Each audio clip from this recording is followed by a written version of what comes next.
എല്ലാവർക്കും നമസ്കാരം. നമ്മുടെ പോർഷൻ ട്രാക്കറിനകത്ത് പുതിയൊരു അപ്ഡേഷൻ വന്നിട്ടുണ്ട്. നിങ്ങൾ ഏത് ഫോണിലാണോ പോർഷൻ ട്രാക്കർ ഉപയോഗപ്പെടുത്തുന്നത് ആ ഫോണിലേക്കാണ് പുതിയ അപ്ഡേഷൻ കൊണ്ടുവരേണ്ടത്. അതിന് സാധാരണ നിങ്ങൾ ഗൂഗിൾ പ്ലേ സ്റ്റോർ ഒന്ന് വിസിറ്റ് ചെയ്ത് കഴിഞ്ഞാൽ അവിടെ സെർച്ച് ബാറിൽ പോർഷൻ ട്രാക്കർ ഒന്ന് എൻ്റർ ചെയ്ത് കൊടുക്കുമ്പോൾ തന്നെ ഇത്തരത്തിൽ പോർഷൻ ട്രാക്കർ അപ്ഡേറ്റ് എന്നുള്ളൊരു സന്ദേശം നിങ്ങളുടെ മുന്നിലേക്ക് എത്തും. ആ അപ്ഡേറ്റ് ബട്ടൺ ക്ലിക്ക് ചെയ്ത് കഴിഞ്ഞാൽ 100% ആവുന്നത് വരെ വെയിറ്റ് ചെയ്യുക.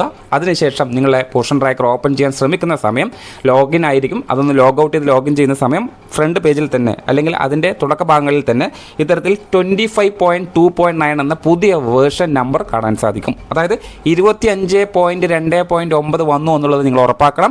ലോഗിൻ ചെയ്ത് മുന്നോട്ട് പോയി കഴിഞ്ഞ് മോർ എന്നുള്ള ഓപ്ഷൻ എടുത്താൽ നിങ്ങൾക്ക് ഈ നമ്പർ അവിടെ കാണാൻ സാധിക്കും. ഇങ്ങനെയാണ് പുതിയ വേർഷൻ നമ്പർ നിങ്ങളുടെ ഫോണിലേക്ക് വന്നു എന്നുള്ളത് നിങ്ങൾ ഉറപ്പാക്കേണ്ടത്. അപ്പോൾ നമുക്കറിയാം പോർഷൻ ട്രാക്കർ എന്നതൊരു മൊബൈൽ ആപ്ലിക്കേഷനാണ്. ഇൻ്റർനെറ്റിൻ്റെ സഹായത്തോടു കൂടെ പ്രവർത്തിക്കുന്ന ഈ ആപ്ലിക്കേഷനകത്ത് നിരന്തരമായി അപ്ഡേഷനുകൾ വന്നുകൊണ്ടേയിരിക്കും. ഈ വരുന്ന അപ്ഡേഷനുകളൊക്കെ തന്നെ മുടക്കം കൂടാതെ നമ്മൾ കൃത്യമായി അപ്ഡേറ്റ് ചെയ്ത് പോകണം എന്നുള്ളതാണ്. ഇത്തരത്തിൽ അപ്ഡേറ്റ് ചെയ്തതിന് ശേഷം മാത്രമേ നമ്മൾ പ്രവർത്തനങ്ങൾ തുടരാൻ പാടുകയുള്ളൂ.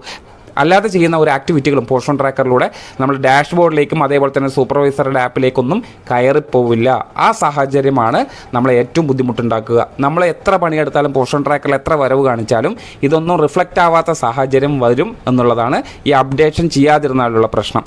അപ്പോൾ വരുന്ന എല്ലാ അപ്ഡേഷനുകളും കൃത്യമായി ചെയ്യുക. ചിലപ്പോൾ ഓരോ അപ്ഡേഷനുകളിലും പുതിയ പുതിയ കാര്യങ്ങൾ ആഡ് ഓൺ ചെയ്തിട്ടായിരിക്കും വരിക. അതായത് പുതിയ പാഠങ്ങൾ അതിലേക്ക് ആഡ് ഓൺ ചെയ്ത് വരും. ചിലപ്പോൾ ഞാൻ നേരത്തെ പറഞ്ഞതുപോലെ ഹോം വിസിറ്റിലെ മാറ്റങ്ങളാണ് അവസാനമായി വന്നിട്ടുള്ളത്. FRS ബന്ധപ്പെട്ട് അല്ലെങ്കിൽ 11 രജിസ്റ്റർ ഉൾപ്പെടെയുള്ള കാര്യങ്ങൾ ഇതൊക്കെ ഓരോ അപ്ഡേഷനിലൂടെ കയറി വന്നതാണ്. അതിനോടൊപ്പം തന്നെ നമ്മൾ കഴിഞ്ഞ സെഷനുകളിൽ എന്തെങ്കിലും ചെയ്യുന്ന സമയം എന്തെങ്കിലും ബുദ്ധിമുട്ടുകളോ തടസ്സങ്ങളോ ഉണ്ടെങ്കിൽ അതെല്ലാം തരണം ചെയ്യുന്ന അല്ലെങ്കിൽ സോൾവ് ചെയ്തുകൊണ്ടുള്ള അപ്ഡേഷൻ ആയിരിക്കും വരിക. എന്തൊക്കെ തന്നെയാണെങ്കിലും കൃത്യമായി അത് അപ്ഡേറ്റ് ചെയ്തു പോവുക. ഈ വരുന്ന അപ്ഡേഷനിലൊക്കെ തന്നെ യഥാർത്ഥമായിട്ടുള്ള കാര്യങ്ങൾ അത് ലളിതമായി തന്നെ അത് നിങ്ങളിലേക്ക് നമ്മൾ യഥാസമയം എത്തിക്കുന്നുണ്ട്. പോഷകഭാഷ എന്ന ചാനൽ കൃത്യമായി ഫോളോ ചെയ്യുന്നവരാണെങ്കിൽ ഇതെല്ലാം മനസ്സിലാക്കിയിട്ടുണ്ടാവും. തുടരുന്ന എല്ലാ ടീച്ചേഴ്സും സബ്സ്ക്രൈബ് ചെയ്യാത്തവരാണെങ്കിൽ ആ ചാനലൊന്ന് സബ്സ്ക്രൈബ് ചെയ്ത് വെക്കുക. തുടർന്നുള്ള എല്ലാ ദിവസങ്ങളിലും നിങ്ങൾക്ക് പോഷക ഭാഷയിലൂടെ പോർഷൻ ട്രാക്കറിൻ്റെ മുഴുവൻ അപ്ഡേഷനുകളും കൃത്യമായി ലളിതമായി മനസ്സിലാക്കാൻ കഴിയുമെന്നുള്ളതാണ്. അപ്പോൾ ഈ വന്നിട്ടുള്ള വേർഷൻ നമ്പറിൽ വന്നിട്ടുള്ള പ്രധാനപ്പെട്ട കാര്യം എന്താണ് എന്നുള്ളതാണ് ഇനി ടീച്ചേഴ്സ് അറിയേണ്ടത്. ഞാൻ പറഞ്ഞല്ലോ, ഇവൻ ചെറിയ കാര്യങ്ങളാണെങ്കിൽ പോലും അത് കൃത്യമായി നമ്മൾ മനസ്സിലാക്കിയെടുക്കുക എന്നുള്ളതാണ്. അപ്പോൾ പുതിയ വേർഷൻ നമ്പറിൽ വന്നിട്ടുള്ള പുതിയ ആഡ് ഓൺസ് ഒന്നും അതിൽ കയറി വന്നിട്ടില്ല. അതായത് പുതിയ കാര്യങ്ങളൊന്നും ആഡ് ഓൺ ചെയ്ത് വന്നിട്ടില്ല. പക്ഷേ നമ്മൾ കഴിഞ്ഞ ദിവസങ്ങളിലും കഴിഞ്ഞ മുൻകാലങ്ങളിലൊക്കെ ചെയ്ത ചെറിയ ചെറിയ പ്രശ്നങ്ങൾ നമ്മൾ ഐഡൻറ്റിഫൈ ചെയ്ത് അറിയിക്കുന്ന സമയം അത് സോൾവ് ചെയ്ത് വന്നിട്ടുണ്ട് എന്നുള്ളതാണ്. പ്രത്യേകിച്ച് ഇതിൽ hot fix for data sync issue എന്നുള്ളതാണ്. അതായത് ഡാറ്റ സിങ്ക്രണൈസേഷൻ ചെയ്യുന്ന സമയത്ത് കുറച്ചധികം പ്രശ്നങ്ങളുണ്ടായിരുന്നു. അത് പരിഹരിച്ചുകൊണ്ടുള്ള അപ്ഡേഷനാണ് ഇപ്പോൾ വന്നിട്ടുള്ളത്. അപ്പോൾ ടീച്ചേഴ്സ് ചോദിക്കും, എന്താണ് ഈ സിങ്ക് എന്നുള്ളത്? സിങ്ക്രണൈസേഷൻ്റെ ചുരുക്കമാണ് സിങ്ക് എന്ന് പറഞ്ഞാൽ. ഇത് എങ്ങനെയാണ് നമ്മളെ ബാധിക്കുന്നത് എന്നുള്ളത് കൂടി ടീച്ചേഴ്സ് അറിയണം. ചെറിയ കാര്യമാണെങ്കിലും വലിയ രീതിയിൽ ഇത് നെഗറ്റീവായി നമ്മളെ ബാധിക്കുന്നുണ്ട് എന്നുള്ളത്. ഇൻസെൻറ്റീവ് വരെ മുടങ്ങി പോകുന്ന ഒരു സാഹചര്യം ഈ ഒരു അപ്ഡേഷൻ കൊണ്ട് സാധിക്കും. അതായത് ടീച്ചേഴ്സ് മനസ്സിലാക്കുക, സിങ്ക്രണൈസേഷൻ എന്ന് പറയുന്ന ഉദാഹരണം പറയുകയാണെങ്കിൽ കൃത്യമായി നമ്മൾ അംഗൻവാടിയിൽ 9:00 എത്തുന്നു, പോർഷൻ ട്രാക്കർ ഓപ്പൺ ചെയ്യുന്നു. അംഗൻവാടി ഓപ്പൺ എന്ന് പച്ച നിറത്തിൽ ടീച്ചർ കാണുമെങ്കിലും ഒരു അരമണിക്കൂറിന് ശേഷം നമ്മളുടെ സൂപ്പർവൈസർ തങ്ങളുടെ സപ്പോർട്ടീവ് സൂപ്പർവിഷൻ ആപ്പ് വഴി അത് പരിശോധിച്ച് നിരീക്ഷിക്കുന്ന സമയം ടീച്ചർ അംഗൻവാടി തുറന്നിട്ടില്ല എന്ന് വിളിച്ച് പറയുന്ന സാഹചര്യം ഉണ്ടാകുന്നുണ്ട്. പലർക്കും അത് ഉണ്ടായിട്ടുണ്ടാവും. അത് കൃത്യമായിട്ടുള്ള ഡാറ്റ സിങ്ക്രണൈസേഷൻ കംപ്ലീറ്റ് ആവാത്തത് കൊണ്ടാണ് ആ ഇഷ്യൂ വന്നിട്ടുള്ളത് എന്നുള്ളതാണ്. കൃത്യമായി മനസ്സിലാക്കുക. ടീച്ചർ കൃത്യം 9:30 അംഗൻവാടി ഓപ്പൺ എന്ന് പോർഷൻ ട്രാക്കറിൽ കാണിച്ചിട്ടും സൂപ്പർവൈസർക്ക് അത് ക്ലോസ് എന്ന് തന്നെയാണ് നിലവിൽ കാണുന്നതെങ്കിൽ ഉറപ്പായിട്ടും ഡാറ്റ സിങ്കർ ചെയ്തിട്ടില്ല എന്നുള്ളതാണ്.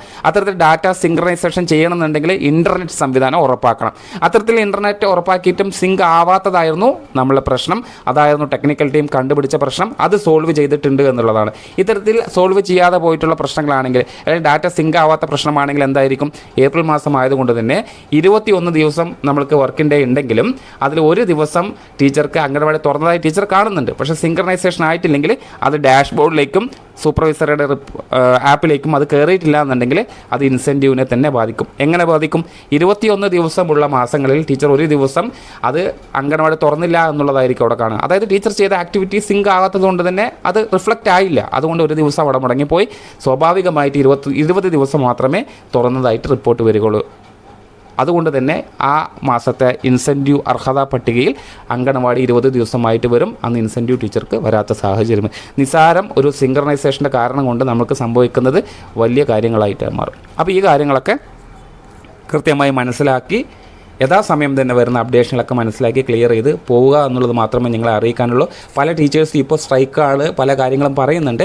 എന്തൊക്കെ തന്നെയാണെങ്കിലും വരുന്ന എല്ലാ അപ്ഡേഷനുകളും കൃത്യമായി നിങ്ങൾ മനസ്സിലാക്കിയെടുക്കണം. മനസ്സിലാക്കിയാൽ മാത്രമാണ് തുടർന്ന് നിങ്ങൾ സ്ട്രൈക്ക് അവസാനിപ്പിക്കുമ്പോഴും പോർഷൻ ട്രാക്കർ കൂടുതൽ സമയം ചെയ്യുന്ന സമയത്തൊക്കെ ഇതൊക്കെ പുതുമ തോന്നാതെ സാധാരണ ചെയ്യുന്ന പോലെ ചെയ്യാൻ സാധിക്കുകയുള്ളൂ. അല്ലെങ്കിൽ തുടക്കകാലങ്ങളിൽ 2017-18 കാലങ്ങൾ പോലെ തുടക്കത്തിൽ വരുന്ന സാഹചര്യമായി മാറും. ഒരിക്കലും അത്തരം രീതിയിലേക്ക് പോകരുത്. കൃത്യമായി ഓരോ അപ്ഡേഷനുകൾ നിങ്ങളിലേക്ക് എത്തുന്ന സമയം കണ്ടെത്തി നമ്മൾ അയച്ചു തരുന്ന സെഷൻ മുഴുവനായിട്ട് മനസ്സിലാക്കണം. കൃത്യമായി മനസ്സിലാക്കുക. ഇത്തരത്തിലുള്ള സാഹചര്യം നിങ്ങൾക്ക് മാത്രമാണ് ലഭിക്കുന്നത്.